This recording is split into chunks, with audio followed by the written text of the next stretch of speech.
The cold blue of the sky abruptly changed to snowy white as the plane entered the thick clouds. The wind howled overboard, like a predator clawing at metal. Visibility was dropping by the second, the instruments showed dangerous icing, and the pilot, Ivan, was frantically clutching the steering wheel, trying to keep the car on course. "Hold on tight! We are in severe turbulence!" he shouted to his only passenger, Andre, a businessman who found this flight routine. But when the plane shuddered again and the alarm beeped, it became clear. It's not just turbulence. "What's going on?" Andre, who was usually unperturbed, was now staring at the dashboard in horror. "Icing. We're losing control." The pilot pulled the steering wheel, but the ice on the wings increased the weight of the aircraft, and it began to plummet. The cabin was filled with a loud whistling of air. The engine stalled. The silence was scarier than any noise. "Damn it! We're falling!" They swept through the clouds, and an endless snowy desert appeared to the eyes, covered with icy mirrors of frozen rivers and lonely trees bent under the onslaught of the wind. "Hold on!" Ivan shouted when he saw the frozen lake ahead. It could be their only chance to avoid crashing into the rocks. Hit. The deafening crack of metal, the screech of tearing wings. The cabin bounced and the smell of burning fuel filled the air. The plane glided across the ice like an overclocked train, leaving a long trail of smoke in its wake. Then, with a sharp jerk, the ice began to crack, and everything plunged into chaos. Then silence. Andre woke up first. His chest was in unbearable pain, and his face was covered with a thin layer of frost. He turned his head slowly. Everything in the cabin was smashed. The dashboard was sparking, but the fire did not flare up. The cold prevented the flame. "Ivan," he croaked, trying to move. The pilot sat motionless. His face was covered with blood from a small wound on his forehead, but he was breathing. Andre tried to unbuckle his seatbelt, but his fingers wouldn't obey. The cold was already beginning its destructive effect. Gathering his last strength, he finally freed himself and held out his hand to Ivan. "Hey, wake up! We need to get out!" Ivan groaned, opening his eyes. His eyes were blurred, but he quickly realized what had happened. "Are we alive?" "What is it?" he whispered. "Yes, for now." But when an ominous crunch sounded outside, they realized the ice was cracking beneath them. "We need to get out, quickly." They unbuckled their seatbelts and, supporting each other, climbed out of the wrecked cabin. A chilling wind immediately hit his face, which was like a knife piercing into his skin. They looked around. There was only snow and ice, not a single sign of life. "Where are we?" Andre exhaled, feeling the cold creep under his clothes. "In the middle of an icy hell." Their breath turned into thick steam, and they both knew that if they did not find shelter in the next few hours, they would die of cold. The wind howled over the icy lake like a malevolent predator watching its prey. The cold didn't give them a second to rest. Every minute without moving brought them closer to freezing. "We need shelter!" Ivan shouted, holding his head where the blood had already started to congeal from the cold. Andre looked around. There were endless snowdrifts and frozen lakes all around, and in the distance, a forest could be seen, dark and ominous. "It's the only place to hide from the wind," he pointed out. "Then let's go, and faster, before we turn into ice cubes." They moved towards the trees, leaving deep footprints in the snow. Every movement was difficult. The heavy clothes were frozen, the feet slipped on the ice, and the breathing became more and more difficult.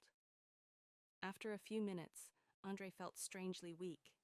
His eyelids were getting heavy, and warmth was spreading in his chest, deceptive and dangerous. "Damn it, I just want to sit down, for a minute." He slowed down, but Ivan noticed it immediately and grabbed his shoulder.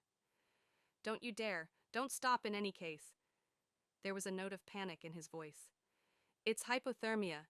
If you sit down, you won't get up again." Andre realized that Ivan was right. Death was creeping quietly, but inexorably. They entered the forest, where the wind had weakened at least a little. Here, among the tall trees, the frost was getting through their clothes a little less, but they still wouldn't survive the night without shelter. We need to look for something. A cave, a ravine, at least a broken trunk where you can hide. Ivan looked around, and Andre tried to warm his hands, but they were as insensitive as pieces of ice. Suddenly, he saw something strange between the trees, a deadfall covered with snow, and behind it a dark opening. "There's something there!" They woke up to a chill that went right to their bones. The bonfire had almost burned out, leaving only dark embers that were barely smoldering under a layer of ashes. Andre opened his eyes first. His body did not move. His limbs felt numb, and every attempt to move caused a sharp pain.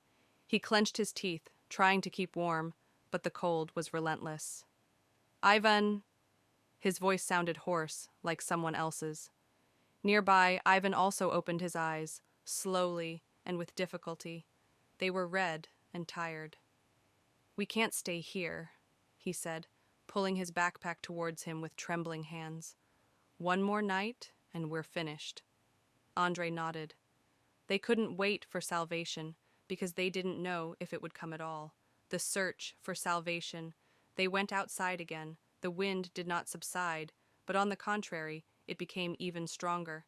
Fine snow was falling in the sky, and the sun, which barely broke through the gray clouds, did not give warmth.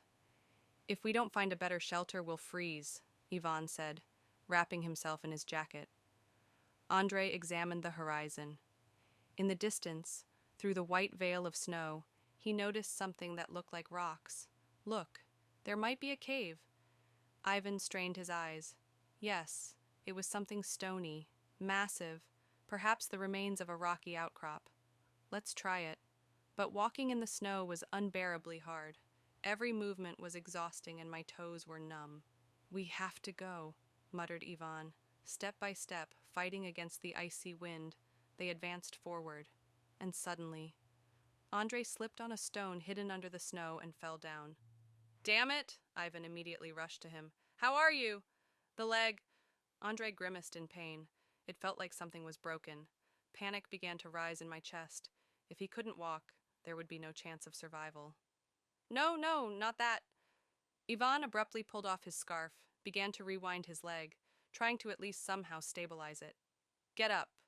You have to go." Andre clenched his teeth, leaning on Ivan. The pain stabbed through him like a knife, but he couldn't give up, and after almost an hour of torment, they reached the cliff. Last chance, Ivan pushed aside the snow, trying to find at least some kind of passage. And now, "Andre, look." They found a narrow passage in the rock. Not exactly a cave, but a grotto deep enough to protect them from the wind. "You can hide here." They stumbled inside, panting. It wasn't warmer here, but there was no biting wind either. "Fire. We need fire again." With the last of their strength, they began to collect everything they could. Pieces of bark, splinters, scraps of their own clothes. The matches were in the backpack, soaked. "We'll have to strike a spark again," Ivan whispered, barely able to contain his despair. And so, the struggle began. They were rubbing, hitting the knife with a flint, trying to ignite at least a small spark. But my fingers were freezing. Movements became slow. Coordination was lost. Come on," muttered Andre. And suddenly, sparks. The moss has solidified. Ivan blew on it carefully, carefully, and the flame flared up. The fire was lit again. "We're still alive." But for how long? They lived another day. But will salvation come? "It's over," he whispered softly before falling into a life-saving sleep. They rushed there and saw a small crevice between the rocks. It was dark and cramped inside, but the main thing was that no wind penetrated here. "Better than nothing. We need to make a fire." "How? We don't have any matches or lighters." Ivan was silent for a moment, then shook his pockets and took out a small folding knife. "We need to look for flint and dry branches. We'll do it the old-fashioned way." Andre nodded and, overcoming the pain in his hands, began to collect everything that could be burned: moss, dry twigs, even pieces of his own clothes. Meanwhile, Ivan searched for suitable stones and finally found a piece of dark mineral with sharp edges. "Let's try." He slammed the blade against the stone several times, striking a faint spark. Come on. And so, the first spark fell on the moss. It barely smoldered, but Andre blew on it, desperately, as if it was the last chance. Come on, burn, damn you! A small flame broke out. They quickly placed branches, and soon the dim but lively light of a campfire spread in the crevice.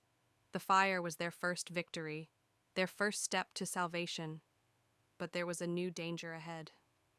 The bonfire, which once seemed to be the only source of life, is now smoldering. The flames danced listlessly on the coals, casting a faint, wavering light on the walls of the crevice. The supply of firewood had run out, and there were no more forces left to find new ones. Andre was leaning against a stone. He could barely feel his body, as if it had already ceased to belong to him. His lips were cracked, and his face was crusted with frost. How long are we going to last? His voice was weak, like someone else's. Ivan did not respond immediately. He was breathing heavily, staring into the void. There was no panic or fear in his eyes, just the realization of reality. 2 hours, maybe 3. They were silent. The frost squeezed them in its icy embrace, slowly taking away their strength and consciousness. And suddenly, a dull sound in the sky. Is it really just a figment of the imagination? Ivan jerked his head up, straining his ears. Somewhere above their heads, a rumble could be heard, distant, but still real. Do you hear that? Andre clutched at his sleeve, suddenly coming to life. The noise was getting louder. Is that a helicopter? Andre tried to get up, but his legs wouldn't obey him. Ivan rushed outside, pushing through the snow, almost falling. Over here! We're here! He was waving his arms, trying to get attention, but was it enough? Andre looked around the campfire. He was dying, smoldering with the last embers. We need to rekindle it more. And without hesitation, he tore off his jacket, threw it into the fire, and then grabbed a piece of insulation from the plane and set it on fire. The flame broke out. The helicopter slowed down, then a harsh voice on the radio. I see you. Hold on. Andre collapsed into the snow, closing his eyes. We're saved. Ivan exhaled, feeling the last of the tension drain out of him. The helicopter began to descend, the air filled with the roar of the blades. A snow vortex swirled around them. Soon, the warm hands of the rescuers picked them up, wrapping them in warm blankets. And while they were being lifted into the rescue cabin, Ivan looked down to where they could stay forever. But no, they survived. Frost, lost. It's over, he whispered softly before falling into a life-saving sleep.